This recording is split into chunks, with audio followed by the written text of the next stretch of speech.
자, 그러면 우리가 물의 얼굴이 세 가지의 얼굴이다 이렇게 이야기를 하지 않습니까?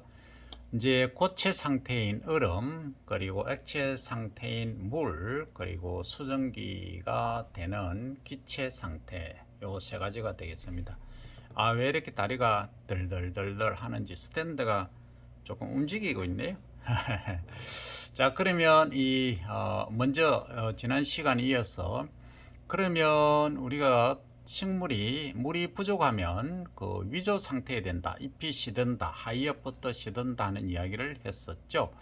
그러면 실제 이제 위조되는 그 개수를 한번 보자 하는 겁니다. 생리적으로 보면 영구 위조점에서 토양의 함수율이 어떻게 되는가? 그러면 작물마다 다를 것이다. 그리고 흡수가 그치고 시들기 시작할 때 토양 함수량은 어떻게 되는가를 살펴보니 일단 이제 다접 식물 그 수분 함량이 많은 경우에는 70에서 80% 그리고 다육이 같은 경우는 90% 85에서 90% 이상이 수분이다 하는 거죠.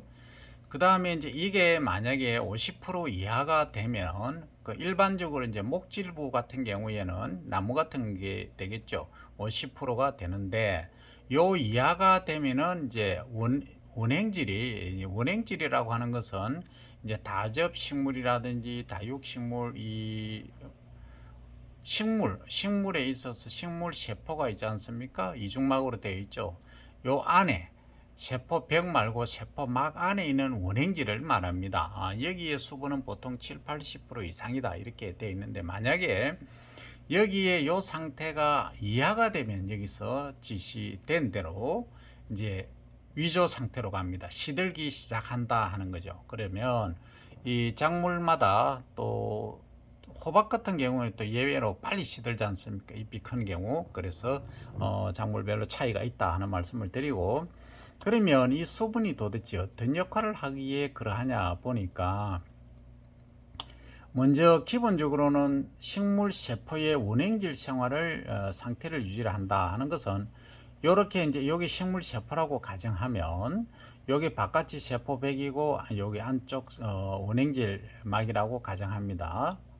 세포막이라고 가정하면 여기에 수분이 부족하면 탱탱함을 유지할 수가 없죠. 그래서 탱탱하게 유지한다. 그래서 원행질 상태를 세포 상태를 유지한다. 사람도 수분이 빠져나가면 쭈글쭈글 하지 않습니까? 편히 좀 그렇습니까? 손 보면은 건조하면은 쭈글쭈글해지지 않습니까? 그런 거하고 똑같죠? 그 다음에 식물체 구성 물질을 형성하는 것, 그리고 물질을 흡수하는데 용매작용, 그러면 비료 성분이라든지 당이라든지 이런 거 흡수할 때 용매 매개체로 작용을 한다. 그러면 물이 있어야 함께 이동한다 하는 거죠. 그 다음에 식물 체제 유지는 방금 얘기한 각각의 식물 세포의 원행질을 구성하기 때문에 이것은 서 있을 수 있는 체제 유지라든지 조직이 유지되는 거다 하는 거죠.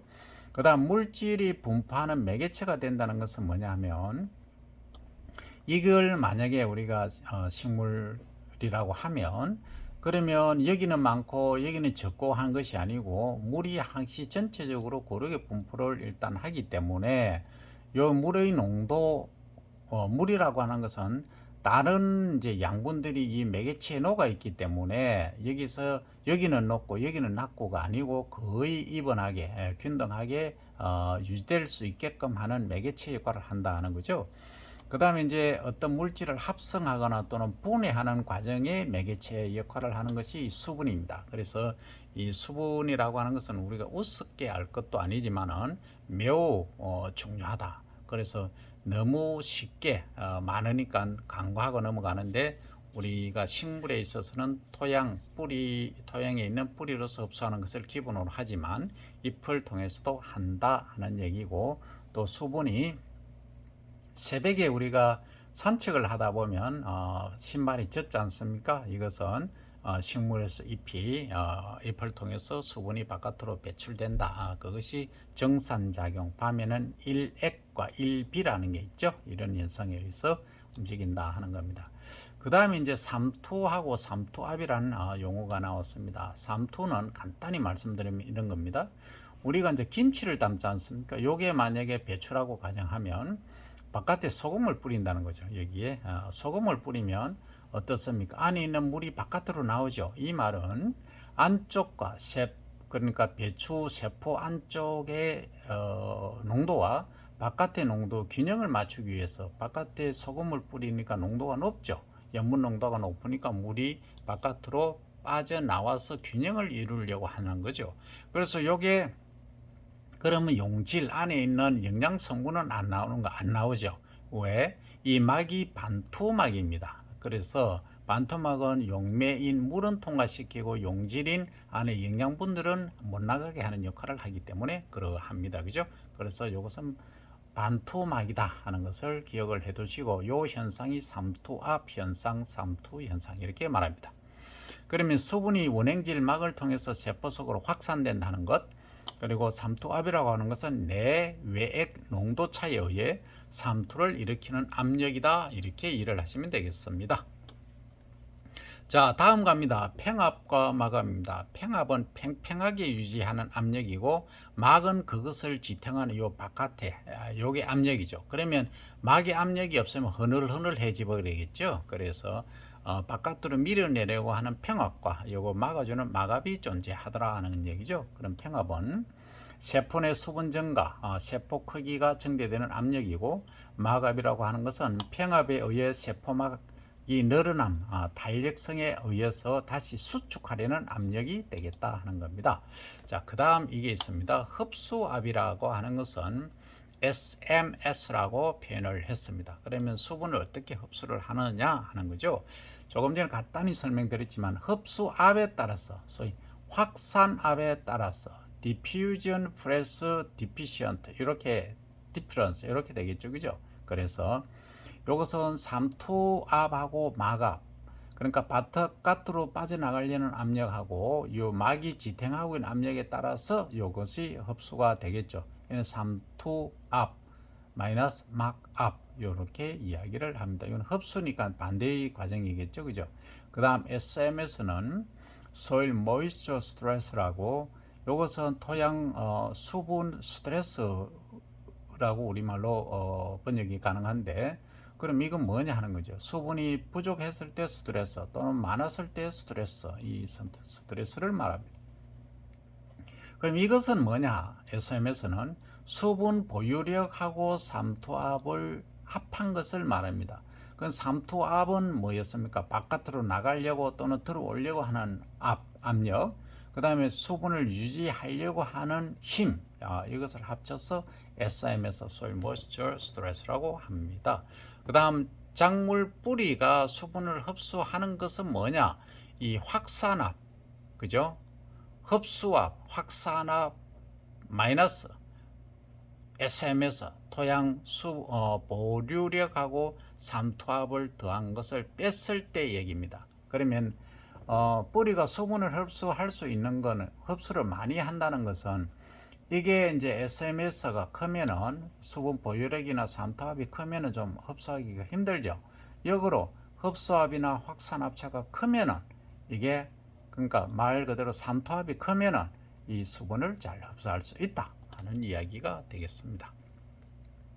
자, 그 다음 평균하고 원행질 분리란 말이 있는데 평균은 뭐냐면 팽팽하게 유지하는 것, 원행질 분리라고 하는 것은 이 바깥에 세포벽이 있다고 했죠. 세포벽과 세포벽 안에 세포막이 있다고 이야기를 했습니다. 식물세포는. 그러면 세포벽과 세포막이 분리되는 현상을 말합니다. 그러면 안에 있는 물이 바깥으로 빠져나가니까 여기 쭈글쭈글해지겠죠. 세포막이. 그럴 때 분리가 일어난다는 겁니다. 그죠? 자, 평균 상태는 세포 수분이 최대 흡수 상태 DPD, 이 DPD 확산압차, 흡수압차가 0일 때, 제로일 때 이 얘기고, 원행질 분리는 외액 농도가 높을 시에, 그러니까 바깥의 농도가 높을 시에, 그러니까 소금을 배추를 소금물에 절일 때 얘기입니다. 세포액 수분 외액으로 이동해서 원행질 수축으로 인해서 세포막에서 분리되는 이야기다 하는 거죠. 다음은 이제 물의 흡수에 관한 거의 내용인데 물의 흡수는 수동적으로 물 좀 마시고 하겠습니다. 물 하니까 물 생각이 나고 목도 좀 그렇네요. 물은 이만큼 우리 몸도 중요하고 식물도 중요합니다. 그죠? 자, 수동적 흡수와 능동적 흡수, 소위 적극적 흡수로 나눌 수 있습니다. 그러면 수동적 흡수라는 것은 도관 내부의 부압입니다. 그 무슨 말씀이냐 하면 이제 나무가 있다면 나무 내부에 걸리는 압력을 말합니다. 그러니까 소위 이제 나무가 조직이지 않습니까? 조직에서 응집력에 의해서 수분이 이제 뭉쳐져 있다가 이제 정산이죠. 정산을 하면 잎을 통해서 정산을 하면 뿌리에서 이렇게 흡인하는 그 의미입니다. 자동으로 이제 도관에서는 물이 통하는 기관에서는 자동으로 지가 힘을 가한 것이 아니고 정산에 의한 것이 아니고 자동으로 압력이 걸리는 상태를 말합니다. 제가 방금 설명드린 것과 조금 다르죠. 자, 그 다음에 적극적 흡수는 뭐냐면 이건 이제 작물이 내가 생육을 해야 되겠다. 그래서 이제 광합성 작용을 한다 하면 정산이 일어나죠. 이런 경우입니다. 이런 경우는 적극적 흡수인데, 자, 이런 경우는 또 이제 세포의 삼투압에 기인한다는 말은 무슨 말이냐 하면, 자, 광합성을 지금 한다 했죠. 광합성을 하면 안에 당이 많이 이렇게 모이지 않습니까? 여기다 할게요. 당이 많이 모이면 여기에 용질의 농도가 높아지죠. 용질이 많으니까 균형을 맞추려고 하죠. 그러면 이렇게 뿌리에서고 어디서건 수분을 흡수하는 그 현상이 되겠죠. 이걸 우리가 어디서 볼 수 있느냐 하면 이것은 세포의 삼투압에 기인하는데, 저 수세미가 이렇게 쭉 자라 있지 않습니까? 수세미가 줄기가 이렇게 있습니다. 그러면 여름에 이렇게 카팅을 합니다. 잔인하지만 카팅하면은 이 물이 어떻습니까? 밑으로 흘러내립니다. 그걸 보면은 야, 수분이 그 관을 통해서 이동하고 있구나. 이게 이제 일비 현상이다 하는 거죠. 이런 것들을 통해서 수분이 이동하고 있음을 간접적으로 알 수 있습니다. 자, 그러면 우리가 식물이 이렇게 수동적, 능동적 흡수를 하고 있는데, 그러면 작물마다 수분이 어느 정도 필요한가 하는 것을 우리가 요수량이란 용어로 이야기를 합니다. 먼저 요수량이란 건물, 이제 이렇게 잎이 있다면 잎이나 줄기가 있다고 가정하면은 이제 여기 뭐 이걸 합니다. 이게 만약에 잎이다. 그러면 이 잎 1g을 생산하는데 건조시켰을 때입니다. 건조한 그 식물치 1g을 생산하는데 수분이 얼마만큼 필요하냐 이 얘기입니다. 그래서 이것은 절대 소비량은 아니죠. 그래서 정산계수란 말이 있는데 이 정산계수는 뭐냐면 건물 1g 생산 시 소비된 정산량, 그러면 정산량은 이 잎을 여기 잎이라고 한다고 했죠. 잎이라면 이 기공을 통해서 바깥으로 나가는 그 물의 양을 정산계수 1g을 생산하는데 소비된 물의 양, 이렇게 이해를 하시면 되겠고, 그 다음 이 요수량은 다른 말로 하면 정산계수하고 같다, 이렇게 이해를 하시면 되고, 통상적으로 여기에 관한 이해가 나와 있습니다. 이것은 아주 이제 시험에는 단골 손님이 되겠죠. 가장 이제 요수량이 많은 것은 호박이죠. 호박 같은 경우에 어때요?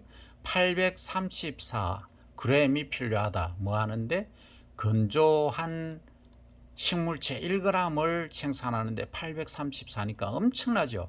그럼 호박은 잎이 크고 넓적하지 않습니까? 그 다음 알팔파도 많이 필요하죠. 그 다음 클로바 잎 넓죠. 완두도 그러하죠. 예. 그 다음 아마 강낭콩, 잠두, 모카도 잎이 넓죠. 감자도 잎이 넓죠. 그래서 많이 소비를 한다. 그런데 호밀은 잎이 넓지 않는데도 이렇게 많이 필요를 합니다만, 그 다음 기리 같은 경우에도 잎이 좀 길쭉하지만 이 호밀과 유사하게 좀 많이 필요를 하죠. 그 다음 메밀은 넓적하니까 많이 필요하겠죠. 640 정도. 그 다음 보리는 그와 비교해서 한 100 정도 낫지 않습니까? 그 호밀이나 기리에 비해서. 그 다음 사탕, 밀 뺐나? 밀은 보리보다 조금 더 이제 낫죠. 이 말은 조금 이제 컴팩트하다 잎이 이렇게 후막 조직이 두껍다라고도 표현을 할 수 있겠죠. 그다음 사탕무가 377로 보통 정도입니다. 그다음 자 옥수수 보십시오. 360 정도 되지 않습니까? 수수는 350대, 기장은 200대 플러스 마이너스가 있으니까 오이는 잎이 넓지 않습니까? 이것은 700을 넘어가죠. 그 다음에 흰 맹아주가 한번 보십시오. 여기 제일 많아요. 제일 높습니다. 흰 맹아주가 948. 호박이 제일 높다고 얘기를 했는데 호박보다 더 높은 게 흰 맹아주입니다. 이게 이제 단골 손님이죠. 시험 문제는 단골 손님이 되겠다는 거죠. 자, 그러면 우리가 재배할 때 물을 거의 안 줘도 되는 작물은 뭐냐면 옥수수, 수수, 기장 얘들은 거의 물을 뭐 많이 안 줘도 잘 자란다는 얘기죠. 그래서 이 재배할 때 주의를 하시면 되겠다. 그다음 정산 능률이라고 하는 것은 능률이 일의 효율을 말하죠. 그러니까 수분을 날려 보냈을 때 잎을 통해서 정산했을 때의 능률입니다. 이것은 일정 수분을 정산해서 축적된 그물량이죠. 그러니까 요수량에 대한 개념이고 정산 개수하고 정산 능률은 엄밀히 따지면 다른 의미다 하는 거죠. 자, 그다음 정산 작용이 이제 감소하는 조건, 그리고 수분 흡수력이 감소하고 양분 흡수가 저하되는 이런 조건, 기공이 닫히고 하는 조건은 딱 생각해 보시니까 뭐다? 수분이 너무 많을 때 이런 현상이 나타난다는 거죠. 자, 비가 온다. 그러면 정산작용 거의 안 합니다. 수분 흡수 거의 안 합니다. 양분 흡수도 저하됩니다. 그 맑은 날이 계속돼야 된다. 그죠? 기공이 닫힙니다. 광합성 저해되죠? 표피가 약해지죠? 작물체가 도장하니까 낙과 과일이 떨어지고 도복, 쓰러짐이 발생하죠. 그러면 병도 많이 발생하겠죠. 문제가 된다. 그죠? 그 다음 개화 수정 장애가 일어나겠죠. 수확기 때 건조가 방해되고 품질이 손상이 되죠. 수확기 때는 건조해야 당도가 높아지고 수확하기도 좋죠. 그죠? 예. 그 다음 병충해 저항력이 감소되고 병원균 전파가 조장이 되고 포자 발화가 용이해진다는 것입니다. 그 다음 이제 이슬이라는 게 있습니다. 아침 이슬 노래도 있지만 이 이슬은 아침에 우리가 풀밭을 걸으면 다 알 수 있죠. 대기 수증기가 응결되어서 지상물 그리고 식물 잎에 부착된 물기 수분을 이슬 듀라고 합니다. 그 다음 결로 현상 약간 그 어는 거 살짝 슬이 살짝 어는 거죠. 듀잉이라고 하고 이 정산을 이슬이 있으면 억제해서 식물이 도장하게 한다. 웃자르게 하는 거죠. 그러니까 힘없이 자라는 거죠. 그 다음 기공이 이제 개폐되는 거죠. 폐쇄된다. 개폐가 아니고 닫힌다는 거죠. 그래서 광합성을 저해한다. 그 다음 이제 한발 시기에는 이슬이 내리면 오히려 많은 것이 좋겠죠. 왜? 수분이 부족해서 문제가 되니까. 그리고 사막지대 같은 데도 이슬이 내려주면 생육에 유리하다 하는 거죠. 그러니까 처한 상황에 따라서 얘기가 달라질 수 있다. 그죠? 그 다음 이슬이 극히 작은 물방울이 대기를 떠다니는 상태고 수평 시정 1km 그 이하입니다. 그러니까 2km, 3km는 못 올라가고 1km 이내에서 분포를 하고 있다. 그러니까 우리가 못 있지 않습니까? 연못이나 저수지 같은데 주변에 집을 지으면 조금 거시기 하다 안 좋다 하는 게 왜냐하면 습도가 좀 높기 때문에 그렇습니다. 그 이슬이 많이 있죠. 그 다음 정발, 냉각, 혼합에 의해서 발생을 하고 지면 열을 방산, 바깥 열을 이제 바깥으로 뿜어내는 거죠. 그러니까 식혀준다 이 말이죠, 한마디로. 그리고 공기 냉각, 그 속에 수증기가 연결되고 일광, 빛을 차단합니다. 그래서 지온 상승을 억제하고 그다음 공기가 이제 습해지죠. 그래서 생육이 지연되고 도장, 웃자라고 수확물을 이제 건조할 때 불량해지죠. 그다음 귀리라든지 청해, 사료, 순무 생육에는 좋다 하는 거죠. 그다음 맹류, 두류, 옥수수 생육에는 안 좋다 하는 거죠. 요거는 반드시 기억을 해야 됩니다. 귀리하고 청해, 사료, 순무에는 생육이 좋고 맹류, 두류, 옥수수에는 생육이 불량하다. 요것은 이제 안개에 관한 얘기입니다. 지금 이슬은 아침 이슬처럼 이렇게 얘기가 끝났고 지금 안개입니다. 안개. 자, 그 다음에 이제 감자에 병이 많이 발생할 수 있다. 뭐 안개 끼면 햇빛이 차단되기 때문에 당연히 그래야죠. 그 다음 벼토열병이 또 많이 발생할 수 있다. 병 발생이 이제 문제가 되죠. 자, 여기까지 있을 안개 다 이제 찾아봤고, 다음에는 논에서 이게 이제 물을 줬을 때 효과를 한번 보겠습니다. 우리가 논에 물을 대지 않습니까? 그럼 어떤 효과가 있는가 보는 거죠. 생리적 필수 수분을 공급하고 질소, 칼륨, 석회, 규산, 마그네슘 등을 공급한다. 양분 공급한다. 이 얘기죠. 그 다음 농경지의 보온 효과, 지수온을 낮춘다. 그러면 지온, 수온 이 말은 여기서는 구체적으로 하고 가야 됩니다. 농경지를 이제 물이 따뜻한 걸 우리가 대주면은 따뜻해지는데 찬물을 대면 오히려 더 차가워지죠. 그래서 이제 관수를 소위 논에서는 관계를 할 때는 이제 따뜻한 물을 관계를 해주면 벼의 생육이 좋다 하는 거죠. 그 다음 염분이나 유해 물질을 제거하고 잡초 발생, 해충이 만연하는 것을 억제하고 그리고 토양 선충, 토양 전염 병원균의 소멸 또 경감을 가져온다. 그 다음 이양 중경 제초가 용이하게 한다. 그러니까 이양은 모를 옮겨 심는 거죠. 그죠? 육묘해서 옮겨 심는 거. 중경은 잎이 4엽, 5엽 정도 되었을 때, 키가 한 30cm 정도 되었을 때, 옥수수 같은 경우는 조금 더 커도 됩니다. 배는 한 30cm 정도 되었을 때, 이렇게 이제, 배토를 하는 거죠. 가운데에 고랑이 흙을 덮어주는 거죠. 바깥으로. 로타리를 활용해서. 그 다음 제초 작업에도 용이하다. 이제 논에 물이 있으면 잡초 발생이 적죠. 그래서 이제 작업능률이 향상된다는 거고, 논에서 재배하는 벼, 소위 수도의 생육 조절과 개선이 가능하다. 그러면 논에서는 이런데 밭에서는 어떤가를 살펴보겠습니다. 생리적 필요 수분을 공급하고 한해, 찰 한자죠. 그래서 추위에서 오는 해, 그죠? 갑자기 추워지는 경우 있죠? 이것을 방지하고 생육 조장하고 수량 품질을 향상한다. 이 한해 방지는 우리가 골프장 같은데 방풍팬이라고 있어요.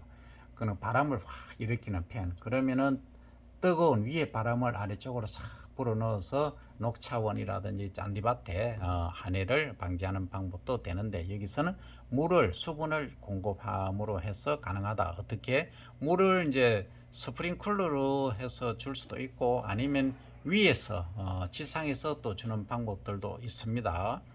그러니까 다양한 방법들이 있죠. 그 다음 다비 재배가 가능하다는 것은 다비, 마늘따, 비료비, 비료를 많이 재배해서 가능하니까 수량을 많이 얻을 수 있다는 거죠. 그 다음 파종 시기, 기간을 조절할 수 있다. 그래서 재배 수준이 향상된다. 그 다음에 혹석이 대기 더울 때 온도를 낮춰준다. 그리고 냉온기 지온을 높인데 대기 추울 때는 또 지온을 높이죠. 그러니까 이중적 기능을 하는 겁니다. 그 다음 목야지는 목초지, 초원지죠. 이거는 겨울에 관계 물을 줌으로써 생초, 푸른 풀 이용 기간을 늘리고, 여름에 관계하면은 이게 이제 여름에 너무 덥고 다습한 경우에 잘 말라 죽어요. 이런 경우를 하고 현상이라고 하는데, 이 여름에 고사하는 현상을 방지한다 하고 현상을 방지한다는 거죠. 그 다음 점토나 칼리, 석회, 마그네슘, 규산을 공급하고 그리고 가용성 알루미늄을 감소시킨다. 알루미늄이 많이 흡수되면 안 되죠. 그죠? 그 다음 비료 성분의 이용 효율을 증가하고 풍식, 바람에 의해서 흙이 날려가는 것을 방지를 하는 효과도 가져온다 하는 거죠. 여기까지 이제 일반적인 관계 효과까지 살펴봤습니다.